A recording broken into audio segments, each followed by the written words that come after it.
Jetzt zum Jahresanfang habt ihr euch Jahresvorsätze gemacht und wollt wieder fleißig ins Fitnessstudio gehen, aber in Österreich versteht ihr nur einen Bruchteil dessen, was gesagt oder gefragt wird? Dann ist das heutige Video genau richtig für euch. Wir haben euch 11 Fragen und Phrasen zusammengestellt, die wir euch heute erklären. Los geht's! Unser Onkel geht regelmäßig ins Fitnessstudio und hat für uns einmal näher hingehört, was wir so im Fitnessstudio hören können. Danke für deine Hilfe. Schauen wir uns jetzt die erste Phrase an, die er für uns gehört hat. Brauchst die Scheiben nu? Als Scheiben oder Scheibe oder Gewichtsscheibe bezeichnen wir das hier, also jenes Gewicht, das wir auf die Hantelstange schrauben, um damit eben zu trainieren. Brauchst du die Scheiben nu? Meint also, brauchst du diese Scheibe oder Gewichtsscheibe noch? Die Person möchte also wahrscheinlich selbst diese Gewichtsscheibe verwenden und trainieren und fragt deshalb, ob wir sie noch benötigen. So könnten wir im Dialekt antworten. Na, ich brauch's nimmer. Kannst haben. Oder wenn wir sie noch kurz benötigen, ja, ich brauch's nur. Oder ja, ich brauch's nur kurz. Ja, ich brauch's nur kurz. Dann kannst du das haben. Die zweite Frage, die unserem Onkel aufgefallen ist: Wie viel Kilo hast du drauf? Diese Frage hängt mit der ersten Frage zusammen, denn auch hier geht es um das Gewicht, mit dem wir trainieren. Wie viel Kilo heißt wie viele Kilo und hast drauf oder hast du drauf heißt hast du darauf, also auf der Hantelstange. Damit möchte man also einfach fragen, wie viele Kilo oder mit wie vielen Kilos die Person gerade trainiert auf der Hantelstange. Ihr seht also, dass sich beim Verb haben der Vokal A zu O verändert. Also statt hast sagen wir hast. Und vielleicht ist euch auch aufgefallen, dass wir das Pronomen du hier ganz weglassen können und einfach hast drauf sagen. Antwortmöglichkeiten auf diese Frage wären: Ich hab 30 Kilo drauf. Ich hab 20 Kilo oben. Okay, jetzt kennen wir das Gewicht. In der nächsten Phrase geht es dann ums Trainieren. Wie viele Sätze machst? Wie viele Sätze machst du? Wie viel kennen wir von gerade eben. Und Sätze meint im Kontext vom Trainieren einfach die Wiederholungen, die wir von einer Übung machen, also wie oft wir eine Übung machen oder wiederholen. Wie viele Sätze machst du? Fragt also nach der Anzahl der Wiederholungen, die wir von einer Übung machen. Im Dialekt könnten wir diese Antworten hören. Ich mache 4 Sätze. Ich sollte eigentlich 6 Sätze machen, aber ich schaffe nur 5. 6 Sätze waren super, aber ich schaffe nur 5. Ich soll eigentlich 7 Sätze machen. Das Gerät bringt mich um oder das Gerät ist echt zach. Stellt euch vor, ihr trainiert gerade an einem Gerät und es ist sehr anstrengend. Dann könnten wir folgende Phrasen hören. Das Gerät bringt mich um oder das ist echt zach oder das Gerät ist echt zach. Hinter dem ersten Satz steckt: Das Gerät bringt mich um. Es ist also so anstrengend, dass auf eine übertriebene Art und Weise das Gerät einen umbringt. Wir sehen hier, dass mich zu mi verkürzt wird und das von das Gerät wird zu des. Im zweiten Satz sehen wir das Adjektiv zach und das heißt ganz einfach zäh, anstrengend und schwer. Die Übung, die wir gerade machen an dem Gerät, ist also anstrengend. Das Adjektiv zach ist sehr typisch in unserem Dialekt und wir können es auch als Reaktion auf eine Aussage verwenden, die wir als sehr schockierend zum Beispiel wahrnehmen. Ein Beispiel dafür wäre: Er ist gestern einfach so kündigt worden, ohne irgendeine Vorwarnung. Boah, das ist echt zach. Lass dich nicht hängen. Einmal geht's noch. Zurück zum Training. Und weil das ziemlich anstrengend sein kann ab und zu, brauchen wir manchmal ein bisschen Motivation. Da könnten wir dann solche Sätze hören. Lass dich nicht hängen. Einmal geht's noch.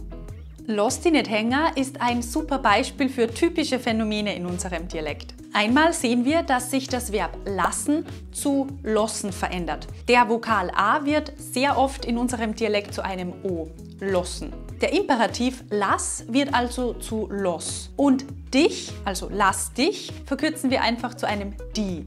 Los die meint lass dich. Und die Verneinung nicht wird in unserem Dialekt einfach zu nicht. Lass die nicht. Hänger, dahinter steckt das Verb hängen. Lass die nicht hängen.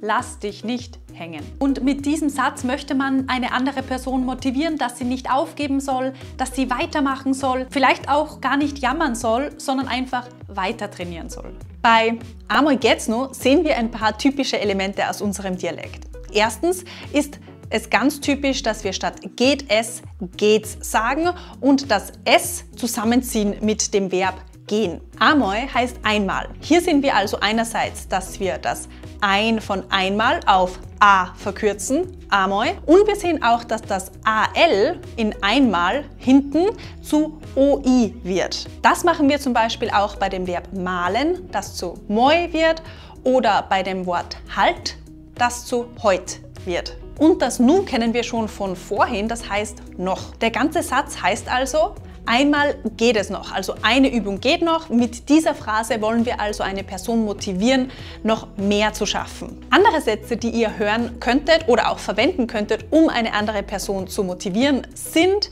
geht schon, komm schon oder du schaffst es. Heute bin ich nicht gut drauf. Je nachdem, wie es euch beim Training geht, könnten wir so sagen. Heute bin ich gut drauf oder heute bin ich nicht gut drauf.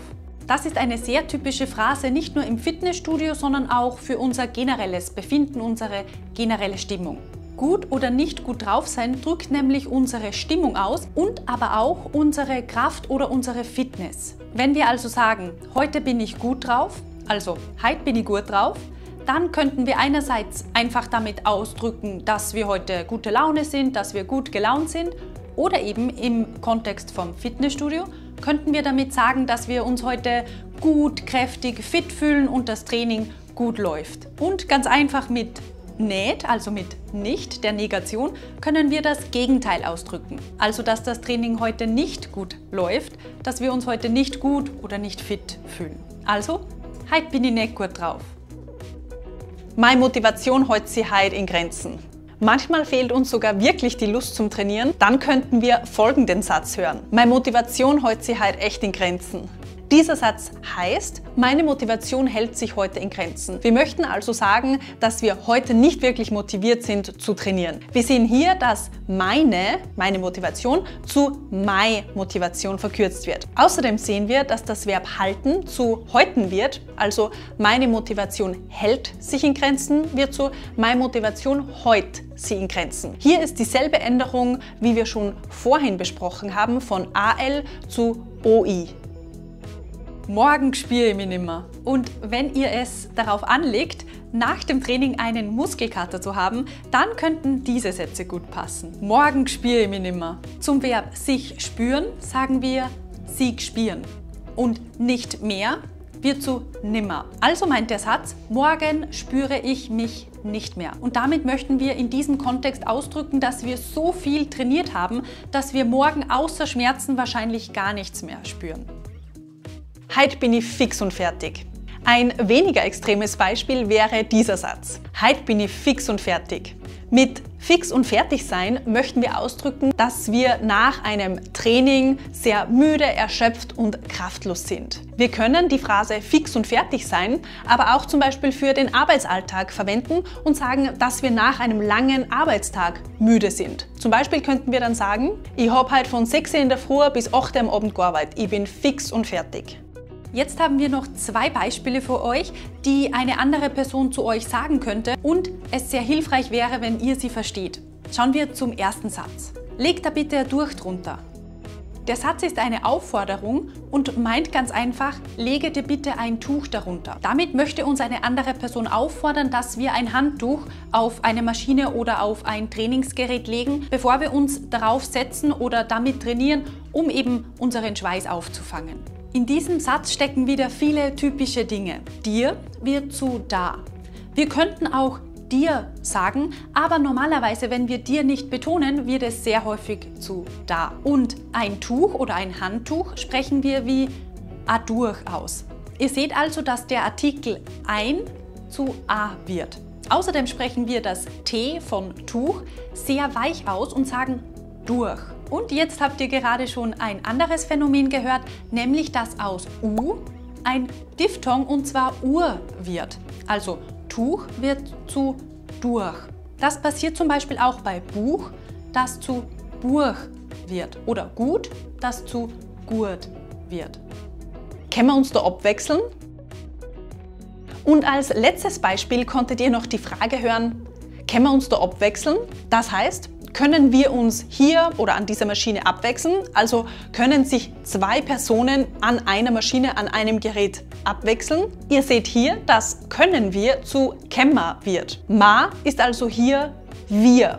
Das Ma kann aber in unserem Dialekt auch andere Bedeutungen annehmen, je nach Kontext. Schaut euch auf jeden Fall unser Video zu Ma in unserem Dialekt dazu an. Bei den Wörtern da und abwechseln hört ihr wieder, dass das A in da und abwechseln zu O wird, wie auch schon vorher erwähnt. Antworten auf die Frage, können wir uns da abwechseln, sind, ja sicher können wir uns abwechseln. Na, ich bin eh gleich fertig, dann kannst du her.